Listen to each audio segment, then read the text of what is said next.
घर में सुबह उठे भक्तामरी स्तोत्र पाठ वेणो से अणसते आपने जो भक्तामरी स्तोत्र हिंदी बोलू मारवाड़ी आली के आपने जो भक्तामरी स्तोत्र पाठ नहीं आवे तो आप कैसेट लगावेले पण भक्तामरी स्तोत्र पाठ पूर्ण से महाप्रभावी के अन्य जो भक्तामर जो प्रभाव एक भी मंत्र रो नहीं है एक गाथा में हर एक गाथा में अत्रो प्रभाव है कि वा गाथा बोलवाथी कोई विघ्न दूर वे जो दूसरी गाथा बोलवाथी कोई विघ्न दूर वे छठी गाथा बोलवाथी कोई वे पश्चिमी गाथा बोलवाथी कोई वे 44 से 44 गाथा में मुआ आपने एक अर्थ समझाओ भले ने ऊपर 4 बजे भक्ति री धुन में खाणो तो रोज है पेट भरे नहीं आ सब कोई बदो नहीं है एकदम कम खाइए तो कोई बदो नहीं है आपने એટલે ભક્તામર સ્તોત્ર કત્રો મહાપ્રભાવ भक्त प्लस अमर जो भी भक्तामर स्त्रोत्र रो जो भक्त है वो अमर बने એટલે કે વણની કોઈ भी પ્રકારનો વણની વિઘ્ન नहीं આવતો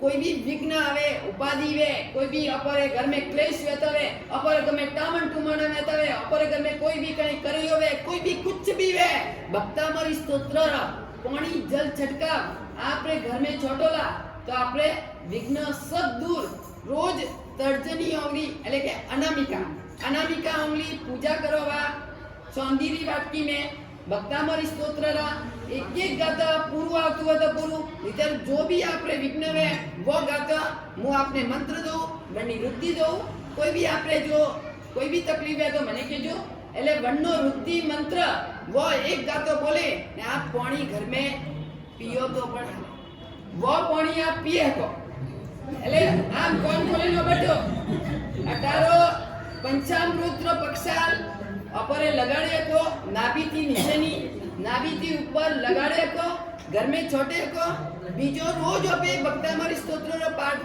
છોંદીરી વાટકી में जो पानी करो वो पानी आप पियो तो भी हाले आपने कोई पण प्रकारो विघ्न नहीं आवे तो एरो भक्तामर स्तोत्र महान वर्णा रचिया तो है मानतुंग सूरीजी એટલે માનતુંગ સુરજી ઓ ભક્તામર स्तोत्र रचना की कण थी એટલે अपन लोगों को तो मालूम ही नहीं है कि रचना कैसे हुई मानतुंग सूरी जी महाराज साहब ने भक्तामर स्तोत्र कैसे रचना की यानी कि जब कवि भोज राजा शिव धर्मी के थे शिव धर्मी का पालन करने वाले उनके कई पंडित थे पूरे भोज राजा की राजनगरी में ऐसी चर्चा डाली कि जैन धर्म कुछ नहीं है वो क्या बोले जैन धर्म कुछ नहीं है तो शिव धर्मी है वैष्णव धर्म है क्रिश्चियन है मुसलमान का धर्म है वो सब धर्म पवित्र है जैन धर्म पवित्र नहीं है तो जैन लोग जितने भी बैठे उनको दुख लगने लगा कि जिन शासन की हेलना जिन शासन का नाम जिन शासन का जो गलत बोल रहे जिन शासन एक महान है अहो जिन शासनम यानी कि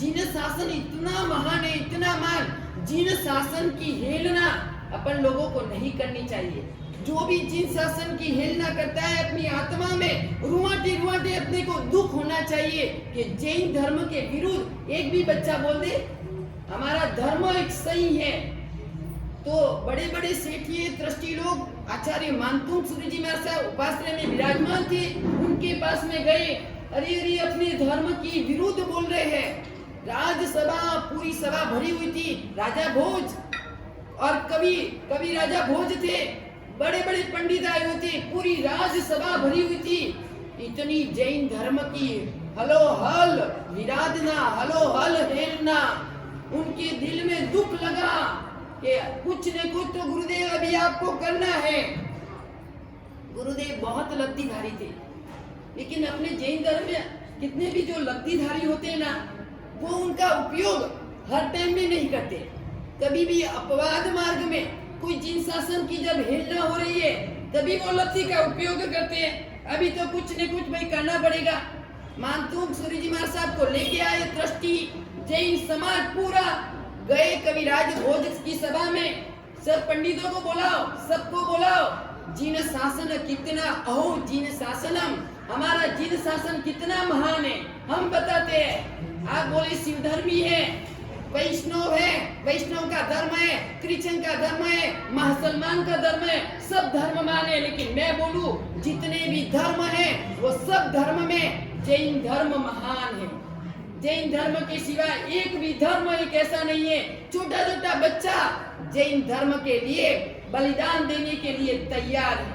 ऐसा जैन धर्म एक महान बना हुआ है। पहले जमाने में इन जिन धर्म की चर्चा, जिन धर्म जिन शासन की हेलना कोई व्यक्ति नहीं होने देते थे। नहीं, जिन शासन की हेलना यानी कि हमारे परिवार की हेलना, हमारे समाज की हेलना, हमारे घर की बर्बादी, जिन शासन एक महान जिन शासन।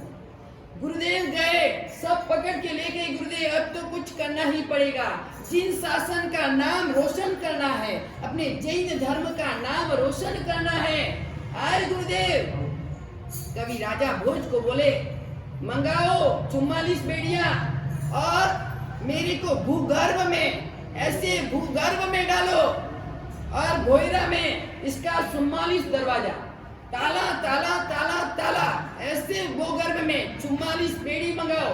कोई इसको किसी ने कलंक नहीं दिया, किसी ने जबरदस्ती उनको भोयरा में नहीं दिया। लेकिन जिन शासन के लिए, जिन शासन ने भक्तामर महास्तोत्र की रचना उस भोयरे में हुई। एक एक श्लोक अपनी बुद्धि से, ज्ञानावणी कर्म की सेवपसम से एक एक श्लोक की रचना की उन भूगर्भ में। ताला लग गया, वॉचमैन बिठाओ, मैं कहीं बाहर नहीं निकल जाऊं। कवि राजा बोले अरे गुरुदेव आप अंदर जाएंगे, 44 बेड़ियां लगाई बड़ी, आप क्या करेंगे? 44 बेड़ियां आपको तो लगा दिए मैंने, अभी आप क्या कह रहे? मैं करूँ वो देखो आप। जिन शासन जैन धर्म एक महान है, बेड़ी को भी सब ताला लगा दिया और बाद में भी सब जगह ताला। अंदर गुरुदेव गए अकेले। गुरुदेव ने आदिनाथ प्रभु की स्तुति की। आदिनाथ प्रभु की स्तुति करके एक एक भक्तामर एक एक श्लोक बोलते गए, एक एक बेड़ी टूटती गई, एक एक श्लोक बोलते गए, बाहर आए। एक बेड़ी टूटी, ताला टूटा, बाहर आए। दूसरी बेड़ी टूटी, दूसरा श्लोक रचा, बाहर आए। ऐसे 43 बेड़ी टूट गई और कभी राजसभा में इतनी सभा भरी हुई, राज दरबार पूरा भरा हुआ। गुरुदेव बेड़ी तोड़ते तोड़ते बाहर आए। एक बेड़ी गुरुदेव को लगी हुई है, एक बेड़ी गुरुदेव को लगी हुई है। गुरुदेव ने बोला आपके शिव धर्मी वाले, आपके वैष्णव धर्म वाले, क्रिश्चियन धर्म वाले, मुसलमान के धर्म वाले, जो अन्य धर्म वाले जो भी है वो मेरी बेड़ी तोड़ो। आप में जो ताकत है, आप में जो शक्ति है तो मेरी बेड़ी तोड़ो। आपका धर्म जो महान है, मैंने 43 यानी 43 बेड़ी तो तोड़ दिए मेरे जैन धर्म के मंत्रों से। अभी आपका मंत्र जो महान है कि आप मेरी बेड़ी तोड़ो। कई लोग आए, शिव धर्मी वाले आए, वैष्णव वाले आए, मुसलमान वाले आए, क्रिश्चियन वाले आए, अन्य धर्मी वाले आए। बहुत कुछ मेहनत की, कितनी टाइम तक उनके मंत्रों का उच्चारण किया, कितने मंत्रों की मेहनत की, कितनी मेहनत की भी एक बेड़ी की भी इससे नहीं टूटी। फिर जैन धर्म वाले श्रावक बोले गुरुदेव करो चालू। 44 तिमी गाता गुरुदेव ने हाथ जोड़ के बोली, बेड़ी टूट गई। उस दिन से कवि राजा भोज जैन धर्म के एक जिन शासन के रत्न बने, जैन धर्म के श्रद्धावान बने, वो थे कवि राजा भोज। वहां अपने कोई किसी ने नहीं, आप लोग बोले कलंक लगा, किसी ने अंदर डाल दिया, किसी ने अंदर नहीं डाला। जिन शासन को बचाने के लिए, जैन धर्म को बचाने के लिए, जैन धर्म का उद्धार करने के लिए, जैन धर्म की महिमा बढ़ाने के लिए मानतुंग सूरी जी ने यह भक्तामर स्तोत्र भोयरा में रचना की, जिन शासन के लिए। तो ऐसा महान भक्तामर स्तोत्र।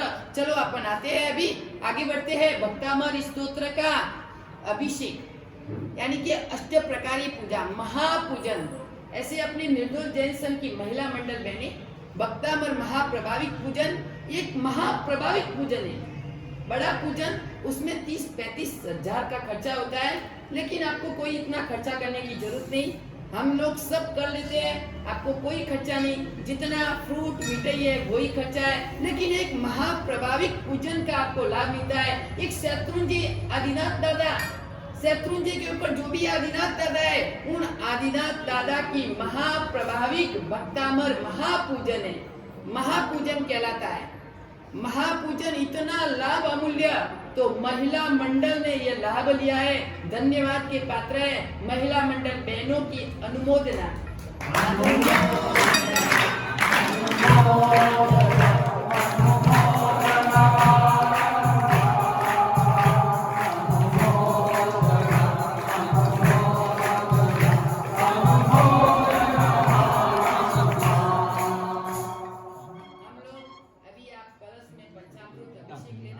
पंचामृत अभिषेक है, इधर भी एक कलश लेके दो बहनें खड़ी रह जाए, इधर सजोड़े, जो भी सजोड़े कपड़ा पहन के आए पूजा के, आवाज बंद बिल्कुल, सजोड़े कपड़ा पहन के आए वो सजोड़े आप बैठो, बाद में सजोड़े न हो तो दो बहनें भी बैठ सकती है, दो भी बहनें, इधर दो जन खड़ा, आपको देखो दो श्लोक हम बोलेंगे, 2 श्लोक में पक्षाल करना है प्रभु को, थोड़ा थोड़ा जितना बाहर डूब जाए इतना भी